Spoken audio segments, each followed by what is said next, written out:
Share Moments with Louis Montalvo. For this episode, we invited Dr. Shelley De La Vega, Director of the Institute on Aging, National Institutes of Health of the University of the Philippines here in Manila.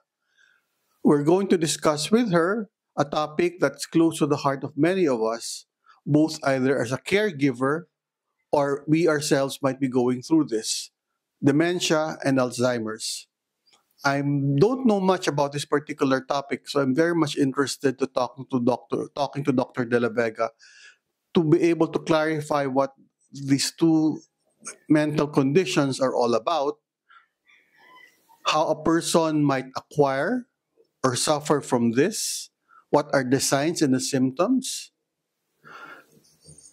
what are the factors that might lead or cause this, if any, like diet or exercise or other physiological or lifestyle conditions that might exacerbate the person for a person from acquiring dementia and Alzheimer.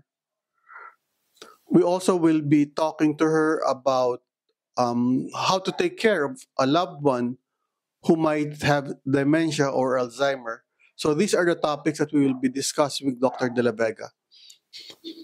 This episode is going to be broadcast on YouTube, Spotify, and Apple Podcasts. And like our other episodes, please subscribe and like our page.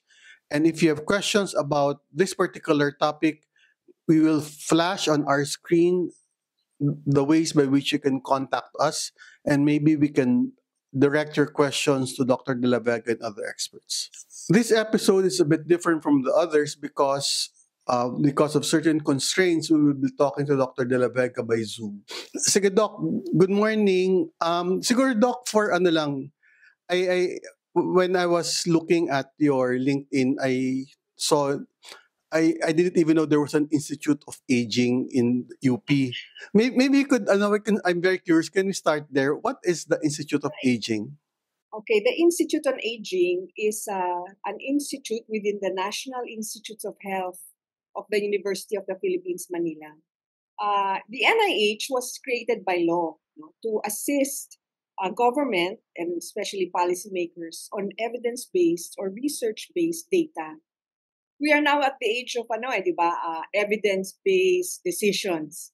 And so the Institute on Aging now generates research data, learnings from our community-based researches, for example, that we use to produce policy briefs and policy recommendations, mainly to the DOH, for example, WHO, National Commission of Senior Citizens, and local barangays, where we hold our researches.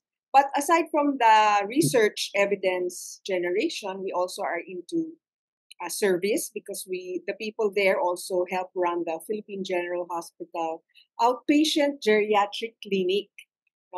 And then we also have our teaching arm. We hold several seminars and webinars, mostly on how to take care of older people, and we participate in podcasts such as this, and we even have some YouTube tutorials for how to deal with people with dementia or how to achieve healthy aging, thereabouts. So, madami kami. So, but mostly it is for research generation. Okay, thank you, Doc. Good to know, especially if our listeners are more interested to find out more and what kind of services they can get from the Institute for Aging.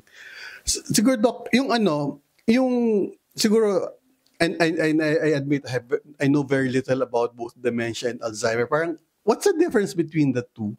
Doon muna tayo. Sige. Dementia kasi is an umbrella, sort of an umbrella of many conditions that lead to cognitive and behavioral problems. Ano ba yon? In lay terms, mostly what we understand about dementia is memory. Di ba? May problema sa memory. Nag-uulyanin. There are many terms for that. Nag-uulyanin, makakalimutin. But beyond that, there are also some behavioral changes. psychological and emotional changes that occur in dementia. Now, Alzheimer's is one of the more common dementias, and the Alzheimer's, however, there is a way of diagnosing it. The only way we can truly ascertain that a person has Alzheimer's is if we biopsy that person's brain and discover that there are plaques and tangles in the brain of that person, which we do not do that to diagnose, di ba? We just test. We just do some cognitive tests. We observe the behavior of the patient and see if there is some progression to affect eventually their activity of daily living or their ability to take care of themselves. So some of the other kinds of dementia aside from Alzheimer's are vascular dementia. Ngayon, ang vascular dementia I think is also becoming more common kasi ito yung there are small ischemic or blood flow problems in the small to big vessels inside the brain. So ang nangyayari, nagkakaroon ng tinatawag natin na mini strokes, no? Parang mini strokes. Over the years, they can accumulate and eventually be almost the same, the way it clinically presents to us, almost the same as Alzheimer's. Kasi nagiging makakalimutin din sila, no? Kasi madami ng areas sa brain ang hindi na maganda ang daloy ng dugo, no? There's also a combination of Alzheimer's and vascular dementia, or what we call the mixed type dementia, which we think we are encountering more now, no? And then there are also very many kinds of dementia, including the frontal lobe dementia, which manifests earlier, and it can have a familial or genetically predisposed families. And for frontotemporal types of dementia, usually behavior ang nauunang mag-iba, no? Mga pasyente ko, may mga pasyente ako 50 years old pa lang, no? Behavior and personality change ang napapansin. Afterwards, it can progress to memory or cognitive changes. So madaming klase na dementia. So Doc, yung ano siguro, for those of our listeners, and parang, are there markers or indicators that would tell, kasi parang, I forget something, does it necessarily mean I'm moving towards dementia? Parang, are there certain indicators that will tell me whether I or my loved ones are already moving towards some level, some kind of dementia? And the same question, particularly for Alzheimer, parang what is it that we need to be watchful for us to tell, sandali, mukhang iba na to, we need to do further diagnosis? Yes. So we have been gathering evidence on, first of all, do we need to screen for dementia, di ba? That's a public health question. Meron kang barangay. Lahat ba sila ay may memory test natin para malaman natin sino sa kanila ang may dementia? We do not recommend that. We do not recommend screening for the asymptomatic people, no? It doesn't make sense. It's not cost effective. Baka malabel lang eh.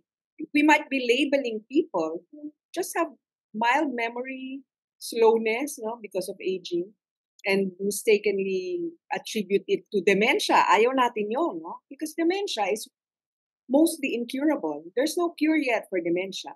But going back to your question, yes, as people age, medyo nakakalimutan na natin yung, itong kaklase ko nung high school, ang bang pangalan niya, di ba? Pero siya, kilalang kilala ka niya, oh, Louie, kumusta ka na? Saan naisip mo nga ba to? O kaya yung ballpen mo, o yung salamin mo, doble na pala na may salamin ka na dito, may salamin ka pa dyan. Well, you can just make a note, no, that some of these are not necessarily from dementia. Dementia is diagnosed, no, through a screening process. So we have several tests that we use to screen those who we think are manifesting early symptoms of memory loss or memory problems. And then together with that, there is also an observation that the patient or the person can no longer take care of herself. Yung kunyari, makakalimutin nga, pero maya-maya, hindi lang yon. Hindi na niya alam kung paano niya timplahin yung kanyang kape, no? o kaya hindi na siya marunong magsuot ng medyas, nakalimutan yung isang medyas or magkaiba ang kulay or maya-maya ay hindi na niya alam kung naligo na ba siya o hindi. Kaya 3 days na siya hindi naliligo, 'di ba, ganyan. Or most of the time it's their performance on the job, no? Some of the coworkers start to notice that the person can no longer effectively or efficiently perform the job that he used to be able to do well, no? So yun yung talagang dementia. So if for example, you have a loved one or you yourself are worried about some minor changes in your memory, go ahead, get yourself tested. That's the best way. Don't label yourself or don't label someone as having dementia. Get yourself tested by professionals who are trained to do it.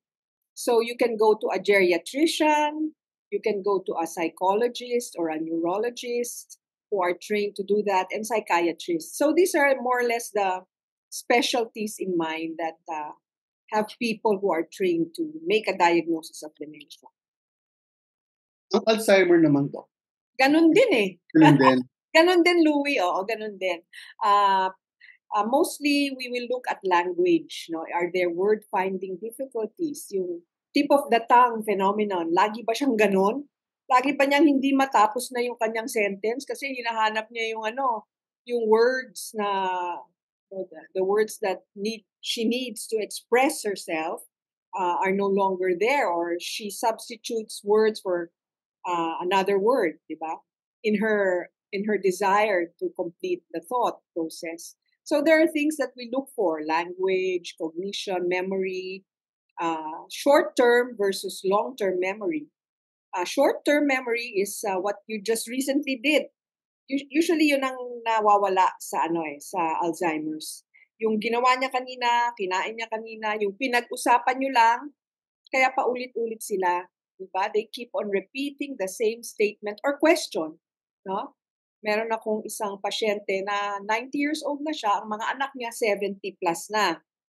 She keeps on asking them, "O anak, may baon ka pa sa school? O ito 100." Mayaman sila kasi.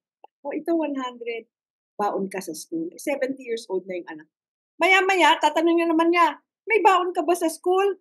O ayan, bibigyan kita ulit ng ng pangbaon mo sa school. O kaya, kumain ka na ba?" Diba? Paulit-ulit nilang tinatanong. So, mostly, that is what we call short-term memory loss. As the disease progresses, because it is a progressive and incurable disease, you will eventually lose even your long-term memory. So, ang mangyayari, hindi niya naaalala yung ginawa niya or sinabi niya sa'yo kanina, but later on, she will only remember things in the past when she was a young girl, when she was still your mother and you were still a young kid. But later on, all of that will be lost. No? Would she still recognize people pag ganon? Sometimes, yes. Sometimes. Because eventually, they will lose recognition of face. Diba? They will even lose the ability to take care of themselves and recognize themselves in the mirror. No, I had a patient who was very angry all the time and they couldn't explain it. Every time she went to her room, she would start arguing with somebody. She would start, shouting at someone until we discovered that it was her face in the mirror that she was angry at. So, very simple, we covered the mirror. Things like that. But you eventually even lose your sense of self. Are there and are there factors which makes a person more predisposed to dementia or Alzheimer, whether it's genetic or diet or exercise? And I've read, kasi I've already have a hearing aid, parang loss of hearing is linked to dementia. Parang, can you clarify, Doc? And parang, so that if there are indeed lifestyle or behavioral factors or it's heavily genetic, people can also find ways of mitigating the risk of getting dementia and Alzheimer. Yeah, there are really some kinds of dementias that have a genetic link. Before we continue with this episode, we would like to explain to you how a podcast works. Aside from views, subscriptions, and likes help us know and determine how much we're able to reach our audience. We notice based on our analytics that 60% of you who are watching us have not subscribed on our YouTube or Spotify or Apple Podcast. So we would like to request you as you're listening to us to please press that button, like and subscribe. It will help us with our advocacy and move to continue what we're doing. Now let's go back to our episode. Yeah, there are really some kinds of dementias that have a genetic link. No, there's an ApoE gene that we have been looking at, and many other groups of people. And I won't name what race, no, but there are races that are more predisposed to a certain kind of dementia. And these are the kinds of dementia that occur very early, earlier than usual. 50 years old, like I said, 56 years old, meron ng manifestation of dementia. Most of the dementia, especially Alzheimer's, progress, or we get more cases as people grow older. So in a sense, age is the biggest risk factor for Alzheimer's disease and dementia. And there are many reasons for that. One of the reasons is that disease accumulates as people age, diba? And that is where the problems that you mentioned earlier come into play. Because as you age, as we age, there now occurs non-communicable diseases such as hypertension, diabetes, the effect of tobacco on our system, no, on our heart, lungs, and even the small vessels in our brain that I mentioned. And there is an increase in the risk of hearing loss or hearing problems. Vision becomes worse as we age. So age is the biggest risk factor.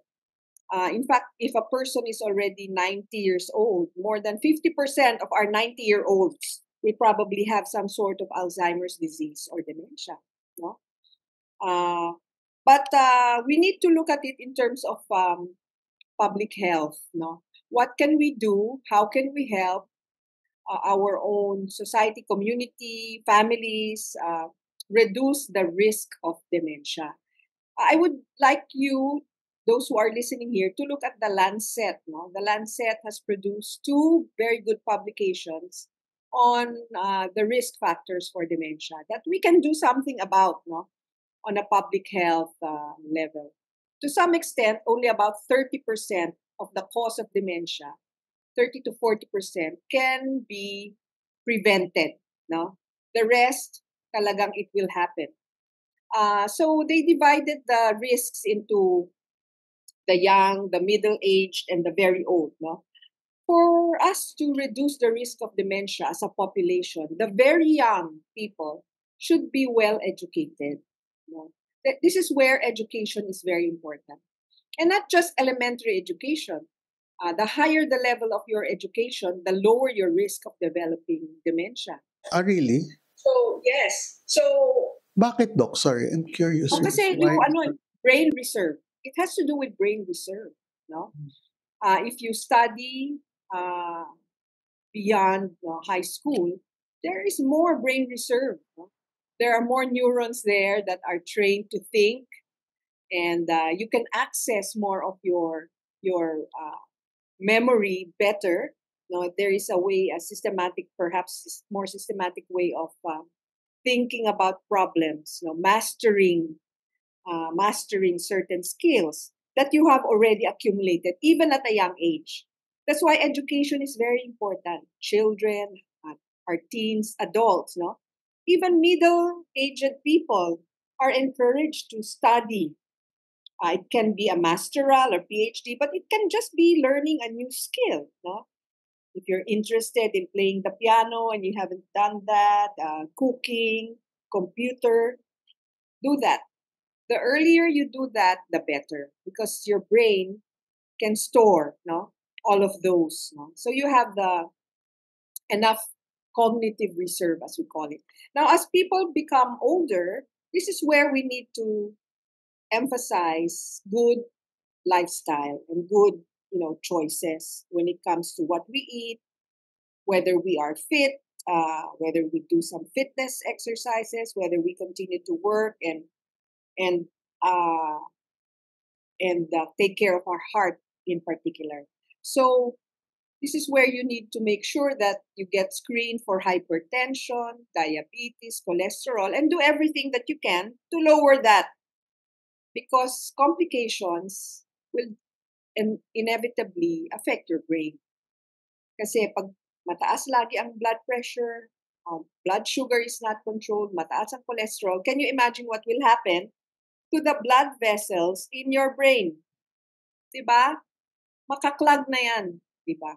So, we commonly encounter people who eventually have a heart attack or a stroke that is paralyzing, or bad diabetes that eventually puts them at risk for dialysis.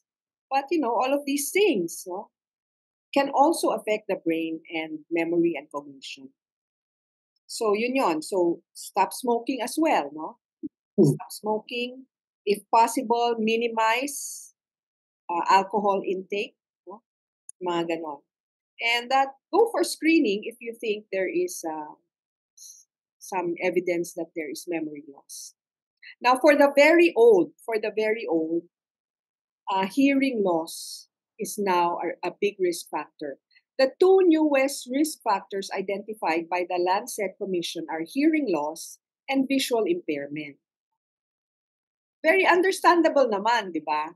Pag malabo ang mata mo, hindi ka na, you cannot update yourself. You cannot, it's difficult to read the newspaper, know what's happening, focus on what you're going to do. And if you have hearing loss, it leads to social isolation. Diba? Social isolation. Some people are not aware that they have hearing loss. They just start to isolate themselves. And because they can no longer participate in conversations. Diba? They find it difficult to follow what everyone is talking about. And people eventually, if you are hard of hearing, ayaw din ng taong makipag-usap sa'yo kasi sisigaw sila lagi, nakakapagod yun, di ba?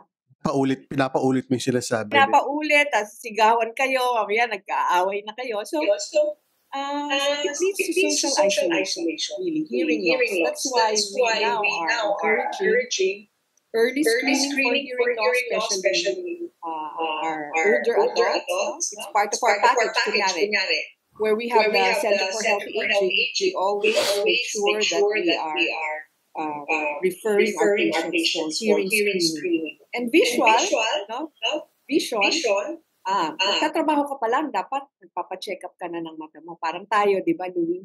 Pareho tayong nakasalamin. So, papacheck natin yan. Especially if, we have diabetes or hypertension. Hindi lang yung grado ng mata, pero the retina, yung pinaka-camera ng mata natin sa likod ng mata, the part of the eyes that captures photos and what's happening, that's the retina. And that can be injured by diabetes and hypertension. So that also needs to be screened. So hindi lang kasi yung sa hearing ko, Doc, because I have tinnitus, yung constant ringing, nagpa-test ako and then sabi nga, I got one because sabi nga nung service provider, you'd want to take care of that because nga it is a risk factor for dementia. No, sinabi mo sa eyesight, Doc. So hindi lang yung grado, we need to also test our retina, especially and the pressure of the eyes, because we need to screen for glaucoma. No, in one of our studies, remember we talked about the Institute on Aging. So we have completed the UP WISE and the Fit for Frail studies, which are community-based studies. And the number one non-communicable disease, in a way, that we've discovered among our patients or cohort are visual loss. Visual loss. Mas maraming may visual impairment kaysa high blood, diabetes, high cholesterol. Ang dami. And if you look closely as to what kinds of visual impairments are there, syempre yung presbyopia, yung doble vista, Kasi pag tumatanda na, hindi na maka-accommodate yung ating ano, di ba, ang ating mata. Kailangan na ng near vision, far vision. But aside from that, glaucoma. No? We need to be tested for glaucoma. It can cause blindness. And AMRD, yung tinatawag na macular degeneration. Ano yun? Somehow nagda-dry yung ating part. It's a part of our eyes that can dry up. And when that happens, vision becomes very impaired. Ito medyo lahi ito. Yung macular degeneration, medyo lahi ito. And there is a higher risk for macular degeneration among smokers. No? Oo, among smokers. So, pati na rin sa hearing, no? Remember, ang akala natin tobacco will only affect the lungs and the throat. No, it affects even the vision and hearing. No? So we emphasize really the need for stopping tobacco because it really affects eventually all parts of the body. Sige, Doc. For example, assuming that the signs are there and then the person had himself or her loved ones tested and the results show that the person has either dementia and or Alzheimer. Parang ano ba yung, based on your experience, parang how much of that should be catastrophic? And I mean, what's your advice to someone who got that kind of diagnosis? Is that something parang like the end of the world kind of thing? Parang how should one feel about it ba? Yeah, it's a sad diagnosis. At the moment, ha, sinasabi ko lang siya at the moment because